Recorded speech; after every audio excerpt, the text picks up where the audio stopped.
Si le sucre appelle le sucre, en fait.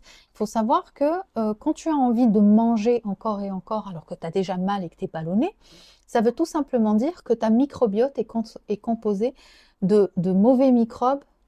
Elle est plus composée de mauvais microbes que de bons microbes. C'est comme ça qu'il faut le voir. En fait, ta microbiote, c'est elle qui décide de tes goûts. Donc toi, tu as l'impression de dire, ah bah tiens, j'aime pas le citron. Ah, mais je préfère la mangue. En fait, c'est pas toi qui préfères, c'est tes microbes. C'est elle qui dicte les choses. Donc si ta microbiote est en bonne santé, s'il y a une bonne diversité au niveau de ta microbiote, eh bien à ce moment-là, tu vas avoir plus tendance à aller vers les aliments bruts, de la pomme de terre, de la patate douce, des glucides mère nature en fait, sans étiquette, des choses que tu retrouves dans la nature, sur des arbres ou dans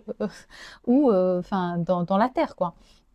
Et là, tu vas être beaucoup plus spontanément attiré vers ces aliments parce que ta microbiote est assez diversifiée et les bons microbes aiment les bonnes choses. Les bons microbes vont avoir tendance à t'attirer vers les belles choses, vers les bonnes choses, les choses mère nature. Ok. En revanche, les mauvais microbes, ceux qui sont pas gentils, pas sympas, qui sont plutôt composés de microbes qui viennent de la part, j'aime bien dire ça parce que on dirait que c'est le sucre qui les envoie, de la part de justement ces aliments trop sucrés, trop salés, trop gras, etc. Ben, ceux-là vont influencer encore une fois ta microbiote pour que bah, ça appelle encore plus aux chips, aux viennoiseries, aux choses comme ça. Donc l'idée, ce n'est pas de vivre sans chips, sans viennoiseries, sans dessert, etc.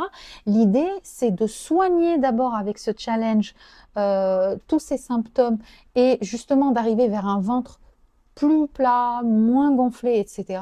Et après, aller sur des bonnes bases, se dire, ok, moi, 80% du temps, je vais faire super attention à ce que je mange, et 20% du temps, laissons place aux viennoiseries et à toutes ces gâteries qui font super plaisir.